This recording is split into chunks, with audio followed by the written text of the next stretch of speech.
I was showing Martinez how to fix the conveyor jam when Daniel Cross's voice cut through the warehouse like a chainsaw. "Brennan, not a question. A summons." I looked up from the hydraulic line I'd been checking. Martinez, one of our newer guys, froze mid-reach.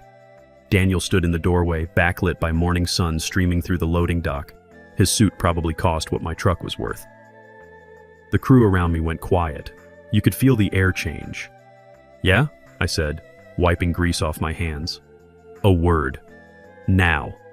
"I'm Carter Brennan, 53 years old. Been with this company 32 years, since I was 21 and fresh out of the Marines. 2 tours, Afghanistan, then Iraq. I learned more about leadership in 6 months over there than most guys learn in 20 years of board meetings. You lead from the front, you eat last, you never ask someone to do what you wouldn't do yourself. My father understood that. He built this place from nothing. Started in 1978 with 1 warehouse and a dream. By the time I got back stateside in '92, he had 3 facilities and was looking at a 4th. He put me to work in the warehouse, loading trucks. Told me if I wanted to run the company someday, I needed to know it from the ground up. Daniel Cross became CEO 6 weeks ago. This was the first time he'd spoken directly to me. I followed him into the glass-walled conference room off the main floor. He didn't ask me to sit, just planted himself at the head of the table like he owned the place, which, technically, he thought he did. "Let's not waste time," he said, loud enough for people walking by to hear. "Your position here is redundant. You're dead weight on payroll." The words hung there. Outside the glass, silhouettes slowed down. The office grapevine was about to catch fire. I kept my face neutral. "I see. Pack your desk. Security will escort you out within the hour. No warning, no discussion. Just public humiliation dressed up as executive decision-making. The kind of move guys like Daniel think shows strength. Really just shows they've never had to earn respect the hard way." He expected anger, maybe begging. Instead, I nodded once. Understood. That threw him. Just a fraction. "That's it?" "That's it." What Daniel Cross didn't know, what nobody in this building knew, was that 3 weeks ago I'd signed documents making me the majority owner of this company, 68% of voting shares to be exact. My Aunt Louise, my father's sister, had inherited a controlling stake when Dad passed 5 years back. She'd held onto it quietly, managing from a distance. But 6 months ago, when the board announced Daniel as the new CEO, she called me. "Your father built something good," she'd said. "This man's going to destroy it. Are you ready to do something about it?" I thought about it for maybe 10 seconds. "Yes, ma'am." 3 weeks ago, I sat in Walter Dixon's law office. Walt's been handling family business for 25 years. We play golf every other Saturday. He's the kind of lawyer who doesn't talk much but gets things done. Had documents stacked on his desk, each page heavy with legal seals. "Once you sign here," Walt said, tapping the final page, "the transfer is complete. 68%. Full control. And this won't trigger any public filings yet? Airtight. Structured through a private trust. The board won't know until you tell them." The pen felt heavier than it should have. 1 signature. Everything changed. I thought about my father. I was maybe 12 when he took me to the first warehouse. It was a Saturday. We were supposed to go fishing, but he said he needed to check on something first. We ended up staying all day. He showed me every part of the operation, introduced me to every single employee by name. On the drive home, he said something I never forgot. "Carter, you see those men back there? They're not just workers. They're the company. You know a man by his handshake and his word. Remember that. A company is built by hands, not by suits." I was young enough that I didn't fully understand, but I remembered. Now sitting in Walt's office with that pen in my hand, I understood perfectly. I signed. Walt slid the documents into a locked leather folder. "Congratulations, you now control the company your father built." "I don't want to control it," I said. "I want to fix it." Now, standing in that conference room while Daniel announced my termination like he'd won a war, I understood what my father meant. You don't win by shouting. You win by building something that lasts. I went back to my desk without a word. My team, well, former team, pretended to work. But I caught the glances, the whispered questions behind hands. I packed slowly. The coffee mug from the warehouse crew's Secret Santa 3 years back. The small cactus that somehow survived on my desk. A framed photo of Dad and me at the ribbon cutting for our second facility. Both of us squinting into the sun, proud for reasons I couldn't have named then. Security arrived. 2 guys I'd known for years. They looked embarrassed. "Sorry, Carter," one of them muttered. "Just doing your job, Mike," I said. No hard feelings. As they walked me to the elevator, I caught my reflection in the glass. Calm. Steady. And if you looked close, maybe the hint of a smile. The next shareholders meeting was scheduled for next Thursday, and I wouldn't be attending as an employee. That evening, I sat in my living room with Walt's leather folder on the coffee table. 68%. I ran my fingers over the embossed seal. My phone buzzed. 2 missed calls from HR. 1 email marked urgent. Exit interview mandatory tomorrow at 10. I poured myself 2 fingers of bourbon and set the phone face down. Let them wonder. Instead of dealing with HR, I opened my laptop and typed a message to Walt. "We move next Thursday. Prepare the formal notice."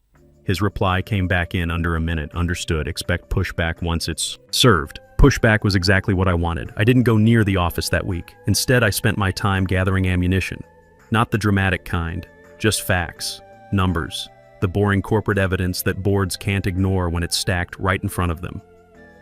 First stop was Raymond Aldrich. Ray and I go back to basic training at Paris Island, 1989. He got out a year before I did, came home, worked construction for a while. When I joined the company, I brought him in 10 years ago to run logistics. He's the kind of guy you want in your corner when things go sideways. We met at Murphy's Diner, 3 blocks from the office. Old school place, red vinyl booths, coffee that could strip paint. Ray slid into the booth across from me. "What the hell happened?" Daniel's strutting around like he won the lottery. "He thinks he did," I said.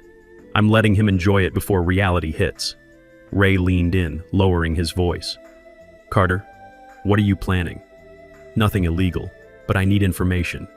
Real numbers, the ones Daniel's not showing the board." His expression shifted.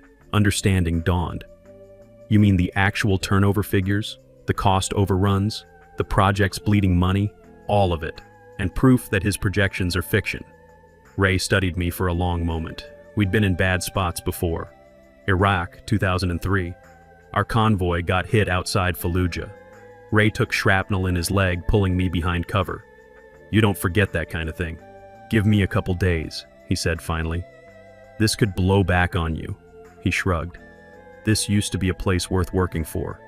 If you can bring that back, it's worth the risk." We shook hands. His grip was still strong. Next, I called David Chen. He'd been our HR director until he resigned 6 months ago, right around the time Daniel came on board. David's old school, 52, father of 3, grandfather of 1. He'd rather quit than compromise his principles. We met at a wine bar downtown that evening. Quiet place. David arrived in a polo shirt and khakis, looked more relaxed than I'd seen him in years. "I heard Daniel fired you," he said, settling into his chair. "He did, in front of half the office." David shook his head. "That man has no concept of dignity. Or process. That's actually why I wanted to talk. I need to know how many complaints HR buried under his watch." David's jaw tightened. "Plenty. I left because they wouldn't let me investigate 2 harassment cases properly. Both swept away. Orders from the top." He paused. "If you're serious about fixing this, I kept copies. For my own protection. I'm serious, and I need them." "What are you planning, Carter?" I took a breath. "I'm taking the company back. But I need evidence that stands on its own. No spin.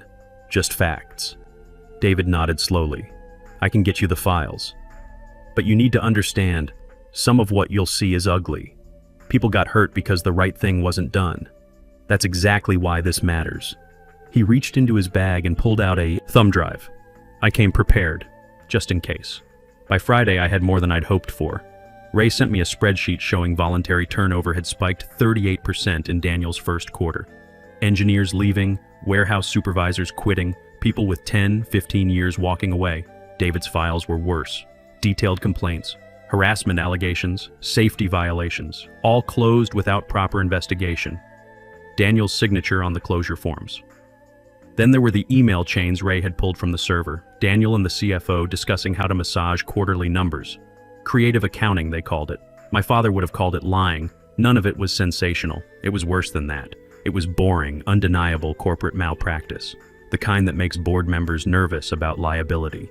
That weekend, I didn't celebrate.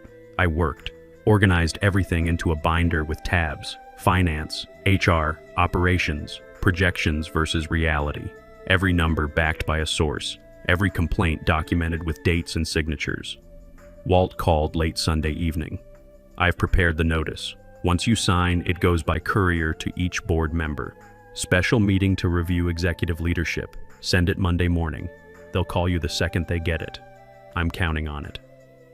Monday at 9, my phone started buzzing. Unknown numbers. Texts from board members I barely knew. Patrick Redmond, the senior guy, left a voicemail that was half confusion, half panic. "Carter, what is this? Is this some kind of mistake?" I didn't reply to any of them. Silence was part of the plan. The less they knew before Thursday, the more off-balance they'd be. Tuesday, I met with Caroline Webb. She runs a governance consulting firm, big corporate clients. When boards have problems they can't handle internally, they call Caroline. I'd worked with her 2 years ago on a compliance audit, sharp as they come. She arrived at the hotel lounge with her leather briefcase, hair pulled back, all business. "Walt gave me the overview," she said. "I need details." I slid the binder across the table. "Everything in here is verified. I'm not interested in smearing Daniel. I want a factual case that stands on its own." Caroline spent 20 minutes flipping through pages. Didn't say a word, just read, occasionally making notes. Finally, she looked up. "You've got more than enough. This isn't just bad leadership. It's fiduciary negligence. If the board ignores this, they're exposed legally. That's the point. They can't wave it away. Thursday's going to be ugly. You ready?" I thought about my father, about the men and women who'd built this company with their hands, about Martinez, learning to fix that conveyor because nobody above him cared enough to teach him properly anymore. I've been ready since the day he fired me. Wednesday afternoon, Ray texted, "Daniel's on edge, canceled meetings, locked in his office. Something's coming." I typed back, "Thursday." That night, Ray and I met one more time, same diner. He slid a USB drive across the table. "Server logs for Q2 reports," he said quietly. "You'll see what we actually made compared to the fantasy numbers Daniel fed the board." I didn't need to look to know it would be damning. "Why are you doing this, Ray?" He looked at his coffee. "Remember Fallujah? Every day. You told me something that night, after we got back to base. You said good leaders don't let their people get killed for nothing. They make sure the mission matters." He looked up. "This matters." I pocketed the drive. "Thank you. Make it count." Thursday morning, I woke up at 5, couldn't sleep anyway, made coffee, put on my charcoal gray suit, white shirt, navy tie, my father's Omega Seamaster on my wrist, same watch he wore the day he opened the first warehouse. Walt texted at 7. "They're gathering early, storm's coming." "Good, let it come." Walt met me in the lobby at 8:30. "They're all here, been talking since 8. "Good, let them talk." We took the elevator up. Neither of us said anything. Didn't need to. Walt's been doing this long enough to know when silence says more than words. When we entered the boardroom, conversation stopped dead. The long oak table gleamed under recessed lighting, every chair filled. Daniel sat at the far end, posture stiff, jaw tight. He looked like a man trying to convince himself he still had control. "Well," he said, tone almost mocking, "this is unexpected." I placed my folder on the table and sat at the head without asking. You could feel the room shift. "This meeting was called under the authority of the majority shareholder," I began. Patrick Redmond cleared his throat. "He's been on the board since my father's time." "Good man. Fair. Majority shareholder?" "Carter, what are you talking about?" I slid the ownership documents forward. 3 weeks before my termination, I finalized the purchase of 68% of this company's voting shares. Private transfer. Legally binding. Filed in accordance with governance protocols. Dead silence. A few board members leaned forward to read the documents. Laura Fields, one of the newer members, went pale. Daniel leaned forward. "You can't be serious." "I am." And I called this meeting to review current executive leadership. I opened the binder, slid the first packet to the board secretary.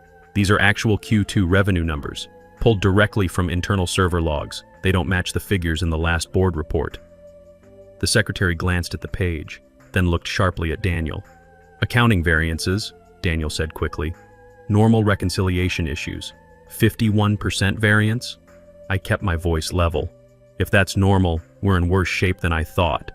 Patrick frowned, flipping through pages. Daniel, this is significant. It's a timing issue. Nothing more. I didn't argue. Just passed out the second set. HR complaint summaries. Formal employee complaints filed in the last 9 months. None investigated according to company policy. Laura looked up from her packet, eyes wide. These are serious allegations. Why weren't we informed? Because they were buried, I said, looking directly at Daniel. You signed off on at least 2 closures personally. Your signature is on the forms. Page 12. Papers rustled. Daniel shifted in his seat. The confident smirk was gone now. I distributed the final packet. Projections versus reality. Side-by-side comparisons of Daniel's growth projections versus actual performance. Revenue flat. Market share down 2 points last quarter. Employee turnover in key departments up 38%. I paused. Executive bonuses increased 22%. The only sound was pages turning. Patrick finally spoke, voice low and hard. Daniel, this is very troubling. Daniel's hands gripped the table edge. This is a personal vendetta. He's twisting numbers to... I'm presenting facts, I said calmly. The board's duty is to act in the best interest of the company and its shareholders. I'm the majority shareholder. This motion doesn't require a second vote. The words landed heavy. I picked up the final sheet. Formal motion to remove Daniel Cross as CEO effective immediately. As majority shareholder, I cast my vote in favor, 68%. Motion carries. Nobody moved. The board secretary cleared his throat. In accordance with company bylaws, the motion stands. Mr. Cross, your termination is effective immediately. Daniel stood abruptly. Chair scraped against wood. This is a mistake. You won't last a month without me. The company will fall apart. I closed the binder. We'll manage. He grabbed his briefcase, avoiding everyone's eyes. At the door, he turned back one last time. You have no idea what you're doing. I met his gaze steady. I know exactly what I'm doing. The door shut. Final. Laura broke the silence. That was unexpected. Patrick looked at me over his reading glasses. Carter, I'll be honest. I didn't know you had this kind of leverage. But if even half this data is accurate, the board had no choice. It's all accurate, I said. Every number sourced. Every complaint documented. The meeting shifted to procedure. We needed an interim CEO. I suggested Neil Hutchinson, head of engineering. Quiet guy, brilliant, been with us 15 years, zero interest in politics. Temporary only, Neil said when we called him in. And we need a real plan for the next 4 months. Exactly the kind of condition I wanted to hear. By the time we walked out, it was early afternoon. The lobby felt different, lighter somehow. I didn't take the corner office, not yet. Instead, I asked facilities to open the main floor conference room. Town hall in 30 minutes, I told reception. Everyone. Floor staff, interns, contractors, night shift if they're still here. Nobody excluded. When people started filing in, they moved carefully, like they weren't sure if this was mandatory or dangerous. I stood at the front. No microphone, no PowerPoint, just me and a glass of water. Some of you know me, I began. Some of you saw me escorted out last week. Both things are true. Nervous laughter rippled through the crowd. I'm not here to make a speech. I'm here to tell you what happened and what happens next. Today, the board removed the CEO, effective immediately. We have interim leadership for 120 days. During that time, executive bonuses are frozen. We're hiring an independent firm to audit the last 3 quarters. Every HR complaint closed in the past year will be reviewed, properly this time. We'll publish the outcomes internally. No names, but real actions. Heads lifted. People stopped looking at their phones. If you filed a complaint and felt ignored, someone will contact you. If you left because you were pushed out or overlooked, expect a call if we need you back. This won't fix everything overnight. But it starts today. I gave them the details. New ethics line routed to external auditors, not internal HR. Email address monitored by Walt and 2 outside counsel. Whistleblower protections in writing. Not flashy, just infrastructure. At the end, I said what I'd promised myself I'd only say if I'd earned the right. Last week, I was called dead weight on payroll. I want you to know what payroll means to me. It means names, not numbers. If we can't say your name and describe what you do well, we don't deserve your work. Silence first, then applause. Not loud, not performative, just enough to know people heard the difference between performance and commitment. After they filed out, Ray found me near the back. "You did good." "It's a start," I said. "Long way to go." "Yeah," he said, "but it's the right direction." That night, I drove home past the old warehouse, the one where Dad cut the ribbon in '78. Lights were on, second shift running. I thought about what he'd said that Saturday when I was 12, about knowing men by their handshakes and their word. Daniel never understood that. He thought power came from titles and corner offices. My father knew better. Power comes from the people who show up every day and do the work. I was just getting started making sure they knew that mattered. The next weeks were unglamorous. Real work never is. We canceled a ridiculous executive retreat Daniel had booked at some mountain resort. 3 days, all expenses paid, for 20 senior managers to talk about synergy and optimization. The deposit alone was $60,000. That money went straight to paying back-owed overtime to the warehouse team. Turned out Daniel's pilot scheduling program had been miscalculating hours for 6 months. We shut down 2 vanity marketing projects, a rebrand nobody asked for, and a social media campaign that made no sense, and redeployed those budgets to hiring 3 support engineers the operations team had been begging for. When the audit firm asked for access, we gave them everything, every server, every folder, every inbox under legal hold. If you find something that makes me look bad, I told them on record, include it. The lead auditor, a woman named Sarah Chen, looked surprised. Most executives don't say that. Most executives are more worried about looking good than being good. During those first weeks, I kept my desk on the 3rd floor, just a normal workstation I'd borrowed. The corner office could wait. I needed to be where the work happened, not above it. Ray stopped by one afternoon, looked at my monitor, then at me. "You're really doing it. Slowly. The only kind that lasts." He grinned. "You going to put that on a coffee mug?" "No. I'm going to put it in action." One night, about 3 weeks in, I couldn't sleep. Happens sometimes. Old Marine habits. I got in my truck around 11 and drove to the main warehouse. Night shift was in full swing. The 3rd shift supervisor, a guy named Tommy Reeves, looked surprised when I walked in. "Mr. Brennan, everything okay?"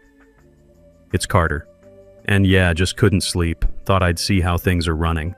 I spent 2 hours walking the floor, talked to guys on the loading dock, checked inventory systems, watched the new conveyor system Ray's team had been installing. That's when I noticed it. One of the safety rails on the mezzanine level was loose. Not broken, but loose enough that someone leaning on it wrong could go over. 12-foot drop to concrete. "How long has this been like this?" I asked Tommy. He looked uncomfortable. "Couple months? We filed a maintenance request, never got addressed." I pulled out my phone and took pictures. Then I called facilities management, left a voicemail that if it wasn't fixed by morning, I wanted to know why. It was fixed by 6 a.m., but it made me think. How many other things had been ignored? How many safety issues, equipment problems, staffing gaps had been filed away and forgotten because the guy at the top didn't care? I started making those night visits a regular thing. Once a week, sometimes twice. Not to spy, just to see what actually happened when the suits went home. I learned names. Miguel in maintenance, who'd been with us 18 years. Sarah on the packaging line, putting herself through nursing school. Dennis, the lead forklift operator, who had ideas about warehouse layout that were actually brilliant. They weren't just workers. They were the company. My father had understood that. I was relearning it. Tuesday of the following week, an email went out. HR was reopening cases. Every complaint from the past year would be reviewed by an independent team. David Chen agreed to return, not as an employee but as an external advisor. His job was to rebuild the HR function with clear standards and actual enforcement. I gave him one non-negotiable: final say on whether cases can be closed without action. Board oversight, but your call. He shook my hand. Thank you for trusting me. Thank you for having principles worth trusting. Investors wanted a call. I scheduled it for that Friday. No spin, no sugarcoating. We're restating Q2, I told them plainly. Not because we failed, because we refused to lie. Our path forward is boring. Better retention, better products, realistic targets, silence on the line. Then questions. Tough ones. I answered them honestly. Then something unexpected happened. 2 funds asked about increasing their positions if we hit the new, lower guidance. Turns out reality is investable when you stop pretending. The audit report came back on a Thursday. I read it alone in a conference room with the blinds half drawn. 68 pages. Worse in some places than I'd hoped. Better in others than I'd feared.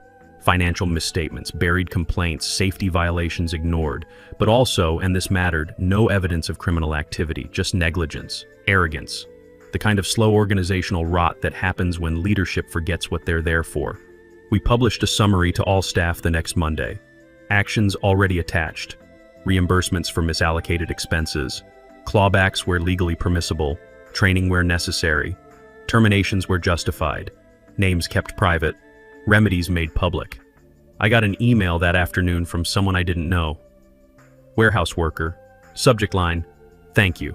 The message was 3 sentences. I filed a complaint 8 months ago. Nothing happened. Today someone called me. "Thank you." I saved that email. Around week 10 I started a new program.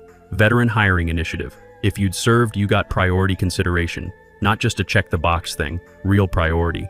We set up partnerships with transition programs, offered training, matched military experience to actual positions. Within a month we'd hired 15 veterans. Ray helped interview them. So did I. We looked for the same things we'd valued in the service. Integrity, work ethic, ability to function under pressure. One guy, former Army Sergeant named Marcus Webb, came in for a logistics position. 20 years in, multiple tours, looking for something stable for his family. "Why'd you leave?" I asked him. "Didn't leave. Retired. But I'm 42. Can't just sit around." "What did you do?" "Supply chain management. Convoy operations. Logistics under combat conditions." I looked at Ray. Ray looked at me. "When can you start?" Marcus ended up running our southeastern distribution network within 6 months. Best hire we made all year. On day 120, we gathered the board again. Neil Hutchinson handed back the interim CEO role with obvious relief. "Thank God," he said with a grin. "I can go back to actually building things instead of sitting in meetings." We voted formally. The board asked me to take the CEO position permanently. I accepted on one condition: performance review after 6 months, conducted by the same outside firm that did the audit. Results shared internally with staff. Patrick Redmond raised his eyebrows. "That's unusual. Power is safest when it expects to be measured." He nodded slowly. "Your father would be proud." 6 months later, we did that review. Sarah Chen's firm came back in, interviewed staff at every level, reviewed financials, assessed culture changes. The report was honest, not glowing. Honest. Revenue up 12%. Modest, but real growth. Customer satisfaction scores climbing. On-time delivery improved by 18%. Turnover down to pre-Daniel levels. Actually slightly below. People were staying. Safety incidents down 40%. That mattered more to me than almost anything. Nobody should get hurt coming to work. The veteran hiring program had brought in 23 former service members. Retention rate, 96%. Employee survey results showed significant improvement in trust, communication, and feeling valued. Not perfect, but measurably better. There were criticisms too. Decision-making sometimes too slow. Communication could be clearer. Some middle managers resisting changes. I read every word, took notes, made plans. Then we published the whole thing, unedited. People noticed. You can't fake that kind of transparency. I called another town hall, bigger space this time. The cafeteria was packed. I wore the same charcoal suit from the day Daniel tried to erase me, not for show, because it reminded me that the clothes don't matter, the choices do. 6 months ago, I began. I stood in a boardroom and made some promises. Better leadership, real accountability, actions that match words. Today I'm going to tell you how we did. I walked through the metrics, the good and the bad. Didn't sugarcoat anything. Revenue's up, that's good, but it should be higher, and that's on me and the leadership team to fix. Safety's improved significantly. That's everyone's win. Turnover is down because we're finally treating people like people, not line items on a spreadsheet. I paused, looking around the room. Faces I knew now, names I could match to jobs and families and aspirations. My father used to say a company is built by hands, not by suits. I finally understand what he didn't say out loud. The purpose isn't just to make things or earn money. The purpose is to make people better, not smaller. I kept it shorter than last time. These folks had work to do. Leadership isn't about being the loudest voice in the room. It's about being accountable when things go wrong and giving credit when they go right. If you want to call what happened here revenge, fine. But the real revenge is choosing to rebuild what someone tried to break. And you did that. Not me, you. The applause was stronger this time. Still not performative, but genuine. Afterward, Lisa Rodriguez from operations found me near the exit. "Do you think Daniel knows?" she asked quietly. "How this all turned out?" I thought about it. I don't know. And I don't need to. That night I finally moved into the corner office. Didn't change much. Same desk, same view. But I replaced the photographs on the walls with images from the floor. The warehouse, the help desk, the production line, real people doing real work.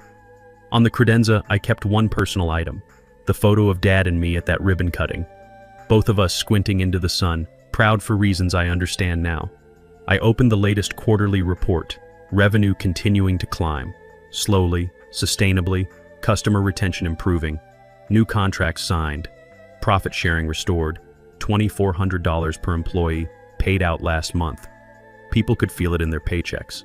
The kind of growth that lasts because it's built on something solid. Soft knock on the door. "Come in." David Chen stood in the doorway, tablet in hand. "Final update. We've cleared the entire complaint backlog, all cases reviewed, actions taken where warranted.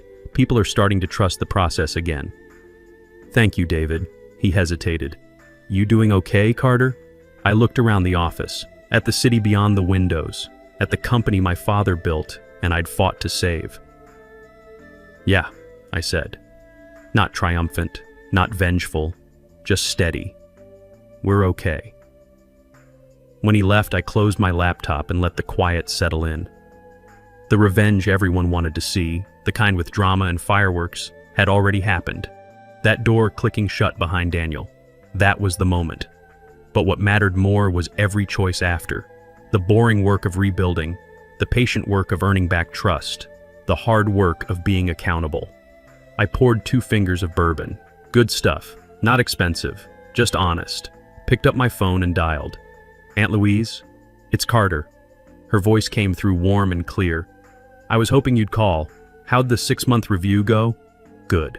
Honest. We published the whole thing. Your father would be so proud of you, sweetheart." I looked at his watch on my wrist. 7:45. I hope so. I'm trying to do right by what he built.